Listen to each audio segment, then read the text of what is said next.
Hello dear students, एक बार फिर से हार्दिक स्वागत है आपका आपके अपने यूट्यूब चैनल पर। उम्मीद आप सब मस्त होंगे, स्वस्थ होंगे। दोस्तों, आज की वीडियो में मैं आपके लिए जेएनवीएसटी रिजल्ट 2024 क्लास 11th के लिए एक बहुत बड़ी अपडेट लेकर आया हूं। आपका रिजल्ट कब आएगा, बहुत सारी बातें दोस्तों इस वीडियो में मैं बताने वाला हूं कि रिजल्ट क्यों लेट हो रहा है, क्या इसके पीछे का सारा खेल है। तो वो सारा खेल मैं आपको इस वीडियो में समझाने वाला हूँ। दोस्तों, हो सकता है ये रिजल्ट के रिगार्डिंग मेरी लास्ट वीडियो हो और इसके बाद सीधा दोस्तों रिजल्ट डिक्लेयर होने की मैं वीडियो आपके लिए बनाऊं। तो रिजल्ट के पीछे का सारा खेल इस वीडियो में जानेंगे। दोस्तों, यकीन मानिए वीडियो आपके लिए बहुत ही ज़्यादा नॉलेजेबल होगी और साथ ही इस वीडियो से आपको बहुत कुछ सीखने को मिलेगा और आपको हेल्प जरूर मिलेगी रिजल्ट के रिगार्डिंग। तो दोस्तों, चलिए करते हैं वीडियो को स्टार्ट। दोस्तों, सभी चीज़ों को स्टेप बाय स्टेप समझेंगे। सबसे पहले दोस्तों आपको पता होना चाहिए कि नवोदय विद्यालय समिति जवाहर नवोदय विद्यालय सिलेक्शन टेस्ट जो एंट्रेंस एग्ज़ाम होता है वो कंडक्ट क्यों करवाती है। दोस्तों, सभी जेएनवीज में 6th क्लास से लेके 12th क्लास तक 80 सीट्स होती हैं हर क्लास में। जैसे दोस्तों 6th में एडमिशन होता है 80 सीट्स पर, तो 6th से जब बच्चे 7th में होते हैं, 8th में होते हैं और फिर 9th में होते हैं, तो 8th तक आते आते कुछ सीट्स खाली हो जाती है। कुछ बच्चे स्कूल छोड़ के चले जाते हैं किसी कारणवश, तो जो भी रीज़न होगा कुछ सीट्स खाली हो जाती हैं। उनको फिल करने के लिए 9th में एग्ज़ाम लिया जाता है। फिर 9th से बच्चे 10th में होते हैं, 10th से दोस्तों 11th में आते हैं। तो जब 10th से बच्चे 11th में आते हैं दोस्तों, तो अलग अलग स्ट्रीम्स को चुनते हैं। कोई साइंस लेता है, कॉमर्स, आर्ट्स, या कोई स्कूल छोड़ के चला जाता है, कोई वोकेशनल कोर्स करना चाहता है, कुछ भी करना चाहता है। तो फिर दोबारा से दोस्तों कुछ सीट्स हैं वो खाली हो जाती हैं और उन्हीं सीट्स को भरने के लिए आपका एग्ज़ाम होता है। और दोस्तों, जब पता होगा कि वैकेंट सीट्स कितनी है, उसी के अकॉर्डिंग दोस्तों बच्चों का रिजल्ट भी तैयार किया जाता है। यानी दोस्तों रिजल्ट में, एडमिशन में जो सारा खेल है वो वैकेंट सीट्स का है। तो वैकेंट सीट्स कैसे डिटरमाइन की जाती है, कैसे फिल की जाती है, ये जानने से पहले दोस्तों मैं आपको एक और बात बता देता हूँ कि आपका रिजल्ट है वो प्रिपेयर कैसे होता है। दोस्तों, रिजल्ट प्रिपेयर कैसे होता है, सबसे पहले दोस्तों सिंपल सी बात है, आपने एग्जामिनेशन फॉर्म भरा, एग्ज़ाम दिया, वहाँ से बात करते हैं। जैसे दोस्तों आप एंट्रेंस एग्ज़ाम देते हैं तो आपकी जो आंसर शीट्स होती हैं उनको दोस्तों इवैल्यूएशन सेंटर में भेज दिया जाता है और वहाँ पे दोस्तों आंसर शीट्स की चेकिंग होती है, उनका इवैल्यूएशन होता है। सभी आंसर शीट्स इवैल्यूएट होने के बाद डिस्ट्रिक्ट वाइज दोस्तों, डिस्ट्रिक्ट वाइज जो भी ऑथोराइज्ड इवैल्यूएशन सेंटर था वहाँ पे डिस्ट्रिक्ट वाइज जो है लिस्ट प्रिपेयर की जाती है बच्चों की कि किस कैटेगरी के बच्चे हैं, किस एरिया के बच्चे हैं, किस जेंडर के बच्चे हैं। तो सभी के तरीके से दोस्तों डिस्ट्रिक्ट वाइज लिस्ट प्रिपेयर की जाती है, मेरिट लिस्ट जिसको बोलते हैं। अब वो लिस्ट दोस्तों फाइनल सिलेक्शन लिस्ट नहीं होती। फाइनल सिलेक्शन लिस्ट कैसे बनती है मैं आपको बता रहा हूँ। देखो, उसके बाद क्या होता है, हर जेएनवी से वैकेंट सीट्स का डाटा इकट्ठा किया जाता है। किसके द्वारा, जो भी ऑथोराइज्ड इवैल्यूएशन सेंटर है, ये आप दोस्तों मान सकते हो नवोदय विद्यालय समिति के जो रीजनल ऑफिस हैं वो क्या करते हैं, हर जेएनवी से डाटा मंगवाते हैं वैकेंट सीट्स का। और वो डाटा भी दोस्तों किसके आधार पर होता है कि जो डाटा वैकेंट सीट्स हैं वो किस कैटेगरी के लिए हैं, कि कौन से जेंडर के लिए है, यानी फीमेल्स की सीट है, मतलब बॉयज़ की सीट है, गर्ल्स की सीट है, या रूरल की सीट है, अर्बन की सीट्स है। तो सारा डाटा रीजनल ऑफिस में भेजा जाता है और फिर रीजनल ऑफिस क्या करता है, जो पहले मेरिट लिस्ट बनाई हुई है उस मेरिट लिस्ट से उन बच्चों को उठाता है जो टॉप के बच्चे होते हैं वैकेंट सीट्स के अकॉर्डिंग। जैसे 10 सीटें हैं तो टॉप के 10 बच्चे उठाएगा, जो भी कैटेगरी के हैं, मतलब जिस कैटेगरी की सीट्स खाली हैं, जिस जेंडर की सीट खाली है, जिस एरिया की सीट खाली है, तो उसके अकॉर्डिंग 10 बच्चे उठाएगा और उनकी फिर प्रोविजनल सिलेक्शन लिस्ट बनाई जाती है दोबारा। फिर वो लिस्ट दोस्तों कहाँ पे भेजी जाती है, उस डिस्ट्रिक्ट में भेज दी जाती है जिस भी डिस्ट्रिक्ट की लिस्ट है। और साथ ही नवोदय विद्यालय समिति अपनी ऑफिशियल वेबसाइट पे एक लिंक डालती है, एक पोर्टल का, जहाँ पे हर बच्चा इंडिविजुअली अपना जो रिज़ल्ट है वो चेक कर सकता है कि उसका सिलेक्शन हुआ है या नहीं हुआ है, अगर हुआ है तो कौन से डिस्ट्रिक्ट में हुआ है। तो ये सारी प्रोसेस रहती है दोस्तों रिज़ल्ट तक की। यानी कि दोस्तों अगर आपने इस प्रोसेस को ध्यान से सुना है तो दोस्तों आपको एक बात समझ में आ गई होगी कि जो सारा खेल है यहाँ भी किसका है, उस डाटा का है वैकेंट सीट्स की, जो नवोदय विद्यालय समिति कहाँ पे भेजती है, रीजनल ऑफिस में भेजती है। और इस बात की हिंट दोस्तों मैंने आपको पिछली वीडियो में भी दी थी। अब दोस्तों जो वैकेंट सीट्स है सबसे पहले उसके बारे में बात करते हैं कि वैकेंट सीट्स कैसे डिटरमाइन होती हैं। ये दोस्तों मैं आपको एक एग्जांपल के थ्रू बताऊंगा। मान लो कोई जेएनवी है, उस जेएनवी में क्लास 10th में, जैसे क्लास 9th में 80 सीट्स फिल की जाती है लेटरल एंट्री के द्वारा, तो क्लास 10th तक आते आते मान लो 75 सीट्स रह गई। 5 बच्चे फिर छोड़ के चले गए, कुछ भी कारण से 5 सीट्स कम होगी क्लास 10th में। अब जैसे ही बच्चे क्लास 11th में हुए, अब उन 75 बच्चों में से कुछ साइंस लेंगे, कुछ कॉमर्स लेंगे, कुछ आर्ट्स लेंगे, कुछ वोकेशनल कोर्स करेंगे, कुछ दोस्तों कुछ और भी कर सकते हैं, स्कूल छोड़ के चले जाएंगे किसी न किसी रीजन से, और वो सीटें कैसे भरी जाएंगी। अब फिर बाद में लेटरल एंट्री वाले बच्चे भी आते हैं, जो आप हैं जिन्होंने एग्ज़ाम दिया हुआ होता है ना, क्लास 11th में एडमिशन लेते हो। कुछ मिनी माइग्रेशन वाले बच्चे भी आते हैं। अभी मिनी माइग्रेशन क्या होता है अभी मैं आपको बताता हूँ। तो इस प्रकार दोस्तों बच्चे अलग अलग जो हैं वो डिवाइड हो जाते हैं क्लास 10th के बाद। अब दोस्तों मैं आपको एक एग्जाम्पल के थ्रू बताऊंगा, एक स्कूल का एग्जाम्पल लेकिन मान लो मैं यूपी का एक स्कूल लेता हूँ गोरखपुर। गोरखपुर स्कूल में दोस्तों 2 स्ट्रीम्स हैं, साइंस और कॉमर्स। हर जेएनवी में दोस्तों आपको 2 ही स्ट्रीम मिलेगी, किसी किसी में एक भी हो सकती है जो नया जेएनवी हो, अदरवाइज 2 ही स्ट्रीम्स होती हैं, 40-40 सीट्स होती है प्रत्येक स्ट्रीम में। जैसे गोरखपुर में साइंस और कॉमर्स है, कुशीनगर है दोस्तों वहाँ पे साइंस और ह्यूमैनिटीज़ यानी आर्ट्स है, देवरिया वहाँ पे साइंस कॉमर्स है, बस्ती में भी, और महाराजगंज है जो वहाँ पे भी साइंस और कॉमर्स है। अब मान के चलो दोस्तों कोई बच्चा है जिसने गोरखपुर का फॉर्म भरा है, या मैं ऐसे एग्जांपल देता हूँ, गोरखपुर जेएनवी की बात करते हैं। तो गोरखपुर में जैसे भी मैंने आपको बताया 10th क्लास में मान लो 75 सीट्स हैं, मतलब 75 बच्चे हैं 10th में।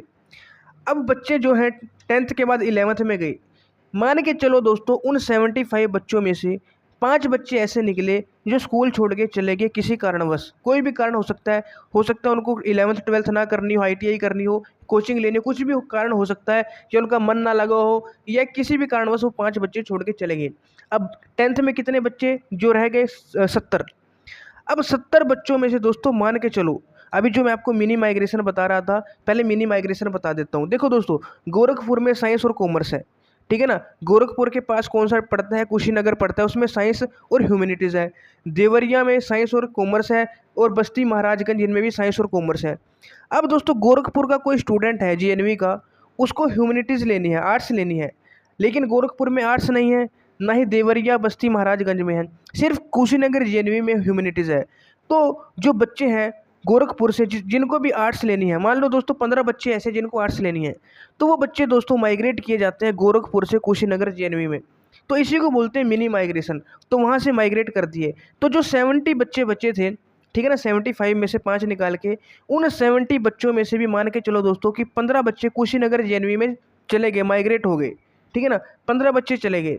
अब कितने बच्चे बचे दोस्तों, 55 स्टूडेंट बचे, 55 स्टूडेंट बचे। अब 55 स्टूडेंट दोस्तों बच गए, लेकिन अगर दोस्तों गोरखपुर से कुशीनगर में बच्चे ह्यूमैनिटीज़ के लिए गए हैं, तो कुशीनगर में भी कुछ ऐसे बच्चे जरूर होंगे जिनको कॉमर्स चाहिए, ठीक है ना।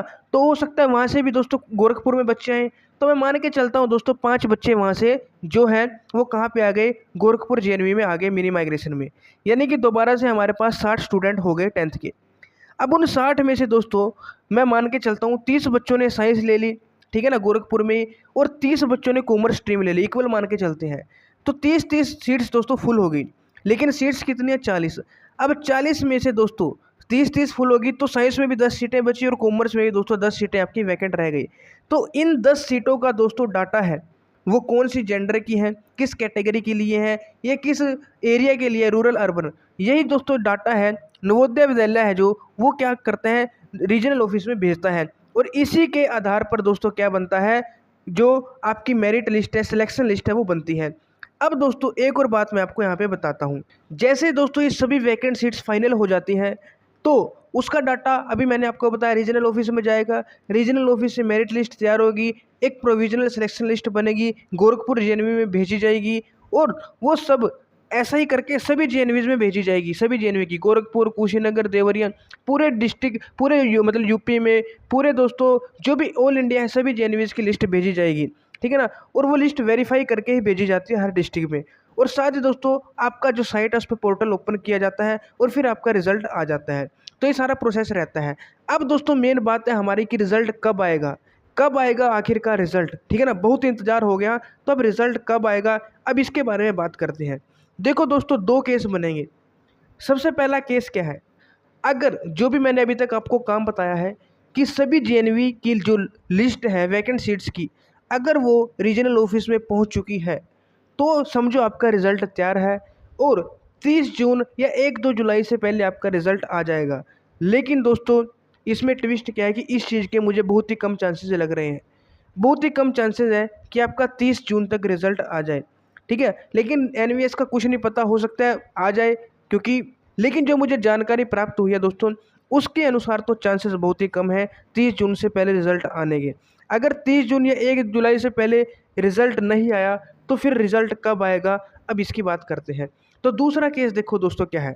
अब दोस्तों 10th क्लास के बाद जैसे एग्ज़ाम बच्चों के ख़त्म होते हैं, ज़्यादातर बच्चे बाहर हैं जो, वो एडमिशन नहीं लेते, रिजल्ट का वेट करते हैं। लेकिन जेएनवी में दोस्तों 1 अप्रैल से क्लासेस स्टार्ट हो जाती हैं। 1 अप्रैल से 30 अप्रैल तक क्लासेस चलती हैं और मई जून 2 महीने की समर वैकेशन रहती है, गर्मियों की छुट्टियां रहती हैं नवोदय विद्यालय में। तो 1 अप्रैल से 30 अप्रैल तक क्लासेस चलती हैं। उसमें जैसे गोरखपुर की बात करते हैं, साइंस वाले बच्चे जिनको साइंस लेनी थी वो साइंस ले लेते हैं, जिनको आर्ट्स लेनी थी वो दोस्तों या तो मतलब कि अप्रैल में ही कुशीनगर चले जाएंगे, या अभी रिजल्ट का वेट भी करेंगे कुछ बच्चे। जिनको कॉमर्स लेनी थी वो कॉमर्स ले लेते हैं। अब ये दोस्तों क्या है, प्रोविजनल रहता है, यानी कि फिक्स नहीं होता बच्चों का। तो ऐसे करके सभी बच्चे वहाँ पे क्लासेस अटेंड करते हैं। तो मई जून में दोस्तों आपका रिजल्ट आता है क्लास 10th का, ठीक है। रिजल्ट आने के बाद ही दोस्तों बच्चे फाइनल करते हैं कि उनको कौन सी स्ट्रीम लेनी है, क्योंकि दोस्तों नवोदय विद्यालय में एक रूल है, साइंस है जो उसी बच्चे को दी जाती है जिसके मैथ्स और साइंस में 70% से ज़्यादा मार्क्स होते हैं। अब मान लो किसी बच्चे ने साइंस ले ली अप्रैल में, लेकिन रिजल्ट आया मई जून में, उसके बाद पता चला कि उसके मार्क्स तो कम आए हैं, तो फिर उसको साइंस छोड़नी पड़ेगी। अगर वो चाहता है कि मुझे तो साइंस ही चाहिए, तो फिर उसको साइंस जेएनवी में तो नहीं मिलेगी, या तो उसको बाहर किसी स्कूल में जाना पड़ेगा या किसी और स्ट्रीम में शिफ्ट होना पड़ेगा। तो ये काम होता है। ऐसे ही दोस्तों किसी बच्चे ने कॉमर्स ले ली, बाद में उसका मन किया छुट्टियों में जाके कहीं से सलाह ली कि कॉमर्स नहीं, मुझे तो साइंस लेनी चाहिए या आर्ट्स लेनी चाहिए, तो वो भी दोस्तों चेंज करेगा। तो मतलब होता क्या है दोस्तों, जब छुट्टियों के बाद बच्चे जुलाई में स्कूल में जाते हैं दोबारा से 1 जुलाई में, तो कुछ बच्चे स्ट्रीम शिफ्ट करते हैं, ठीक है। कुछ बच्चे जिन्होंने एडमिशन ही नहीं लिया था वो एडमिशन ही जुलाई में लेते हैं स्कूल में, नवोदय में, जिस भी स्ट्रीम में उनको लेना होता है। और जो मिनी माइग्रेशन वाले बच्चे हैं वो भी दोस्तों जुलाई में आते हैं। तो सारा काम दोस्तों जुलाई में होता है। जब अभी तक फिक्स ही नहीं हो पाया है कि सीट्स कितनी खाली हैं, तो फिर डाटा कैसे जाएगा नवोदय विद्यालय समिति के पास। तो सारा काम दोस्तों जुलाई में होता है। बच्चे जिनको भी चेंज करनी है अपनी स्ट्रीम, जल्दी से जुलाई का टाइम दिया जाता है कि जुलाई में अपनी जो स्ट्रीम है उसको चेंज कर लो, जिसको मिनी माइग्रेशन में आना जाना है वो कर लो, ठीक है ना। तो सब चीज़ें दोस्तों जुलाई में ही फिक्स होती हैं ज़्यादातर, ठीक है ना। अप्रैल में बहुत कम होती है, जुलाई में फिक्स होती हैं। तो 15 जुलाई तक का टाइम दोस्तों होता है नवोदय विद्यालय के पास ये सब कुछ फिक्स करने का, और जो डाटा है वो कहाँ पे भेजने का, जो भी मतलब कि रीजनल ऑफिस है वहाँ पे। तो 15 जुलाई तक दोस्तों सभी जेएनवीज हैं लगभग, वो अपना डाटा भेज देते हैं रीजनल ऑफिस में फाइनल करके कि अब हमारे पास इतनी सीटें खाली बची हैं। जिन्होंने साइंस लेनी थी ले ली, कॉमर्स वाले ने कॉमर्स ले ली, जो आर्ट्स वाले बच्चे हैं वो हमने कुशीनगर भेज दिए, और जिन बच्चों ने टीसी लेनी थी वो टीसी लेके चले गए हैं और मिनी माइग्रेशन में भेज दिए हैं। यानी कि सब कुछ कन्फर्म करके अब हमारे पास इतनी सीट्स बची हैं, तो जेएनवी वाले वो डाटा रीजनल ऑफिस में भेज देते हैं।